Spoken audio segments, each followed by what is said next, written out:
Hey everyone, welcome to the Jayda InStitches show.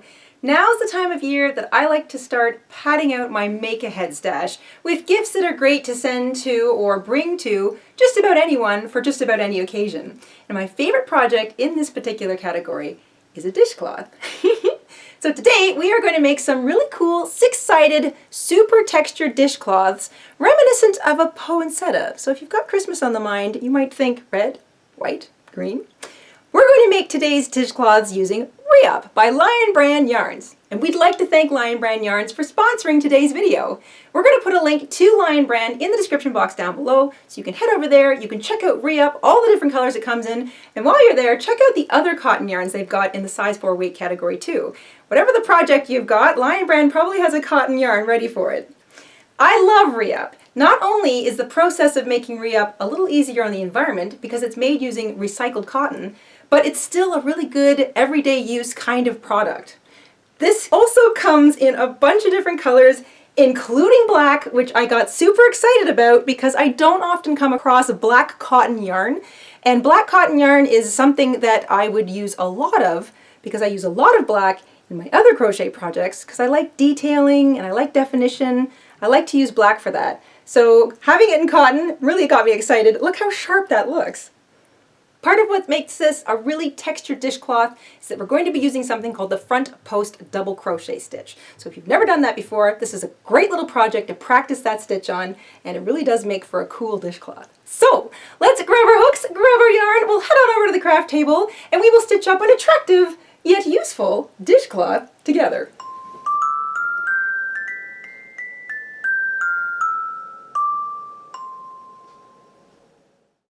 We want 2 colors of yarn for our dishcloth today. You're going to want around 50 yards of your main color for the main part of the dishcloth and just a few yards of a contrasting color for the border. You're going to want a pair of scissors, a yarn needle, and the hook we're using is a 5.5 millimeter, also known as an I or a 9 in the US, a size 5 in the UK. And once you've got all that together, we can get started. We're going to start with the color that forms the main part of our dishcloth. I'm using red here. We're going to begin with a slip knot on our hook, and we're going to chain 5.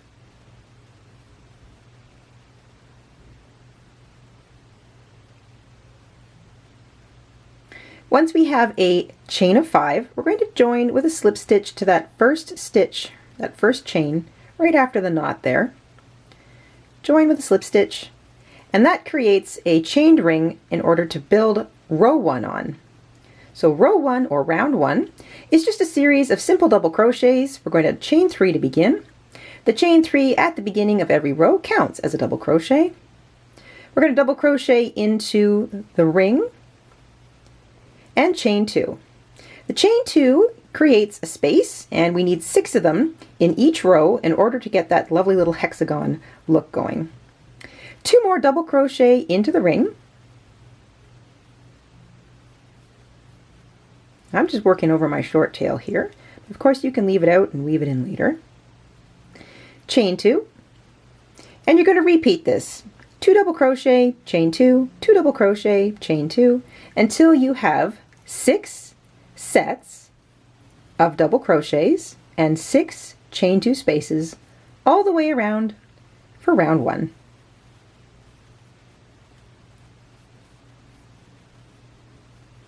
At the end of round 1, we should have 6 sets of 2 double crochet, chain 2. So the chain 3 counts as a double crochet, that's for every row. 2 double crochet, chain 2, 2 double crochet, chain 2, all the way around. Don't forget the last 2 chains before you join with a slip stitch to the top of that chain 3 that began the row. So just slip your hook right through the top of that chain 3, slip stitch to join, and that is row 1 complete. At the end of every row, we're going to slip stitch across to the chain 2 space.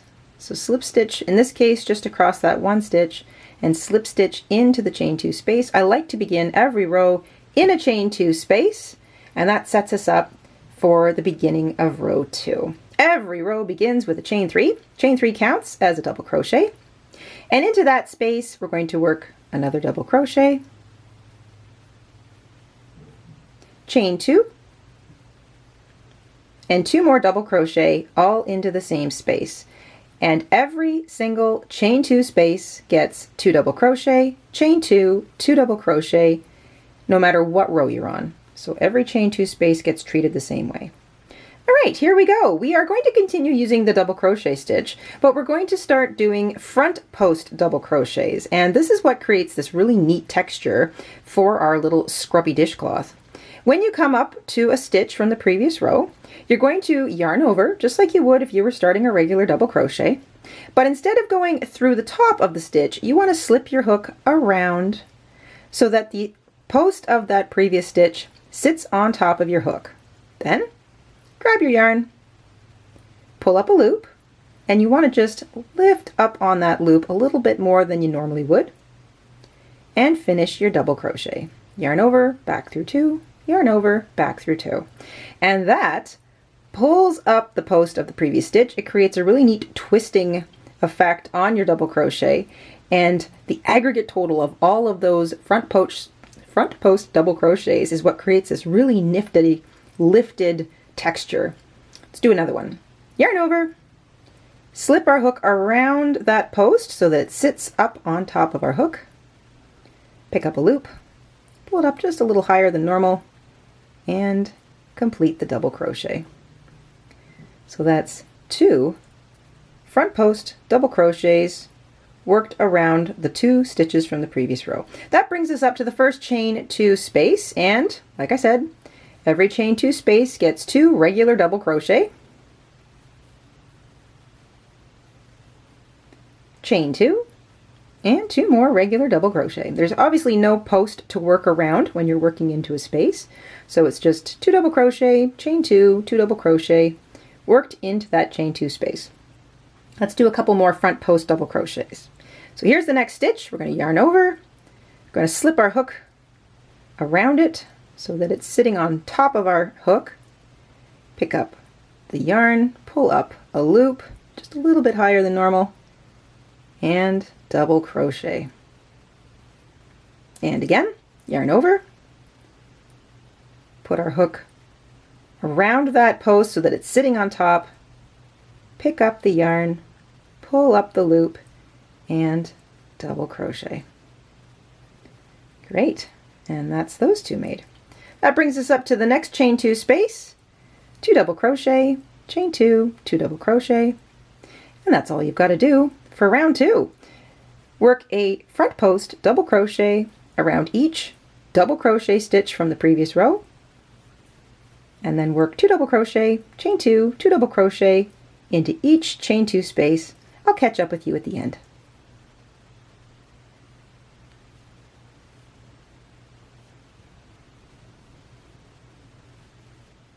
The last 2 stitches you work in round 2 are going to be front post double crochets around that chain 3 and the double crochet from the previous row. And that brings you up to that chain 3 that began the whole row. You're not chaining anything because you're just finishing the side that you're on.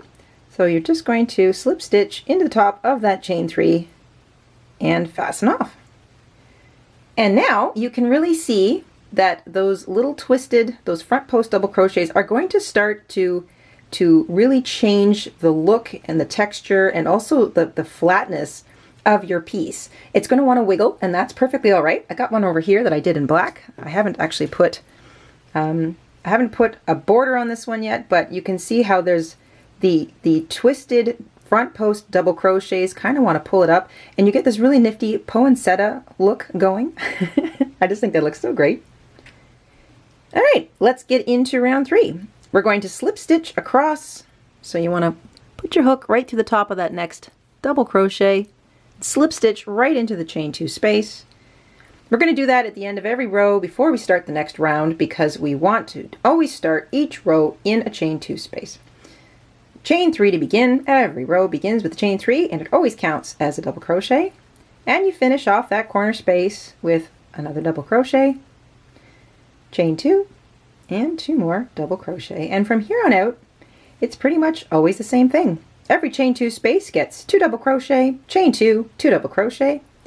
When you come up to a stitch from the previous row, that'll be right here, you treat it as a front post double crochet. So you yarn over, pick up that stitch so that it's sitting on top of your hook, pick up a loop, try to pick it up a little higher than you normally do, and double crochet.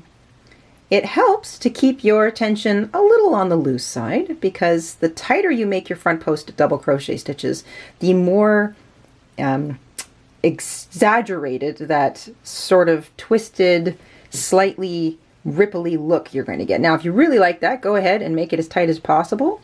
And if you feel that it's twisting or it's rippling on you too much, just take it, lay it down, flatten it out, and you can continue. And you can do that at any time. You can just sort of lay it down, find your little chain 2 corners, pull them out, and that will kind of help you see that hexagon shape again, because you don't necessarily want to lose track of it. And you can just continue. Front post double crochet around the next stitch. If you have trouble keeping track of your chain 2 stitches, or I should say your chain 2 spaces, you can always use simple little things like stitch markers or little stitch clips, and just mark the chain 2 spaces so that you know that you've gotten to one when you get up to it. Working double crochets around the post can look a little different, especially if you're not used to it.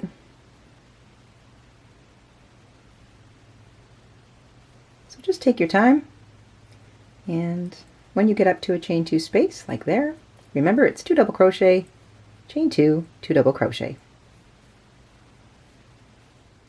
At the end of row 3, you should have something that looks like this. Remember, you can always lay it down and flatten it out, pull out those little corners, sort of squeeze out the little bits in between the corners. We've got one more row to do here in our little hexagon dishcloth, so we're going to slip stitch across to the chain 2 corner, and row 4 is just like row 3. Chain 3 to begin, double crochet into the same space, chain 2, work 2 more double crochets, and then front post double crochet around every single stitch from the previous row, 2 double crochet, chain 2, 2 double crochet in each chain 2 space. And that's the last row. I'll catch up with you at the end. At the end of the last row, you're going to slip stitch to join in the top of the chain 3, snip your yarn, fasten off, and you can take a moment to weave in that tail if you want, or you can work over top of it while you work your crab stitch border. Now, for those of you keeping track of the stitch counts, row or round 1, every side, that should say there are 6 sides to this. So for each side in row 1, you should have 2 stitches on each side, or a total of 12 stitches at the end of row or round 1. For row or round 2, each side should have 6 stitches on it, or a total of 36 stitches for the whole row. For row or round 3, you should have 10 stitches on each side, a total of 60 stitches at the end of the row. And for the last row or round number 4, you should have 14 stitches per side, 84 stitches in total all the way around. And of course, every single row has 6 chain 2 spaces. You've probably got something that looks like this. You can lay it flat, stretch it out a little bit, flatten it down. When we wash these, they will flatten out a little bit, and when you dry them, they will shrink back up again. So that's why it's got sort of this neat little poinsettia look to it. Let's grab our border colors and we'll add that now. I went ahead and I added a black crab stitch border to my red dishcloth because I just love how dramatic black and red looks together. But obviously I'm not going to demonstrate using black yarn because that would be really difficult to see. I'm going to continue using this red color that I've been using so far, and I'm just going to demonstrate on a little white one that I've got already made up.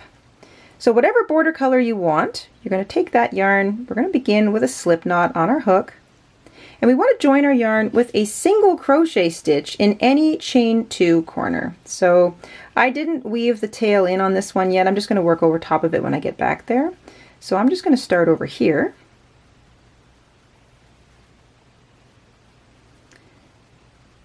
So you put your hook right through that chain 2 space, pick up a loop and single crochet. That is joining with a single crochet stitch. And the crab stitch is essentially just single crochet, except it's worked in reverse. So if you're working right-handed like me, you're going to the right. If you're working left-handed, you're going to the left. And all you want to do is work a single crochet into each stitch, going backwards. I find it helpful to put my thumb on that loop as I take my hook and I slip it through the stitch.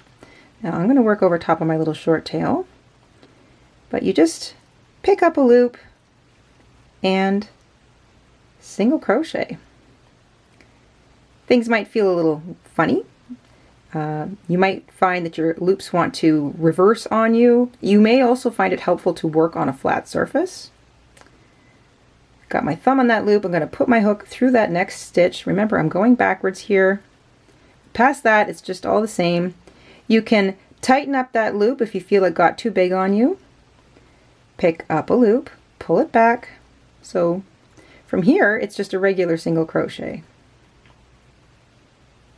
Let's do the next one. I'm going to put my thumb on that, plunk my hook through that next stitch, still working in reverse. Tighten up on that loop if I feel it got a little away from me. Pick up a loop and single crochet. And that is the crab stitch. It has a really neat twisting effect, and I liked the crab stitch for a border on this little dishcloth because we already have a natural twisting effect with that front post double crochet stitch. And I'm sure you've noticed by this point too, but the back of your dishcloth looks pretty cool as well. That nifty ridge effect happens because we're constantly working around the front post. So go ahead, you're just going to work a single crochet working in reverse. This is essentially the crab stitch, all the way across to your first chain 2 space, and I'll catch up with you there. The last single crochet worked across the side is worked into the top of that stitch that's just before the chain 2 space, so don't miss it. Because you're working backwards, the sort of the piece of the stitch you work into is on the other side of the stitch. So when you get up to a chain 2 space, you're still going to single crochet, so we're crab stitching here, right through the space. So one reverse single crochet into that space, and that's it. You're only going to work one single crochet into that chain 2 space, and then you're going to work directly into the top of the next stitch, pull up on that loop, and keep going. This might slow you down a little bit. Working the crab stitch does take a little bit of getting used to, but it really does have a cool twisted look to it. When you get to the end of your border row, that last single crochet crab stitch is worked into the top of the last stitch. We joined with a single crochet in that chain 2 space, so all you're going to do is just reach across, and you can slip your hook either into the top of that single crochet, or if it's too tight, just right underneath it. All we're going to do is slip stitch here to close off the row. So tighten up on that loop, snip your yarn, fasten off, and just like the end of any other project, you want to weave in that tail. But that is the crab stitch. It is such a neat looking little way to add a bit of interesting texture to the border of a dishcloth. I really love these. I think a whole set of them is going to look so neat wrapped up as a little gift for, you know, the odd little person I might get a chance to go and visit over the coming months, or it's small enough that I can tuck it into a little package and send it through the mail. So super cute, super useful, and nice on the environment too. We hope you enjoyed making these dishcloths along with us this week, and we will see you soon here on the Jayda InStitches show. Until then, stay safe, stay crafty, and have an awesome week. Bye everybody! Hi everyone, this is Mama InStitches. Thank you for watching. Here are a few other videos you might enjoy. Don't forget to subscribe, and you can also click the like button and the bell. Thank you, have a wonderful day.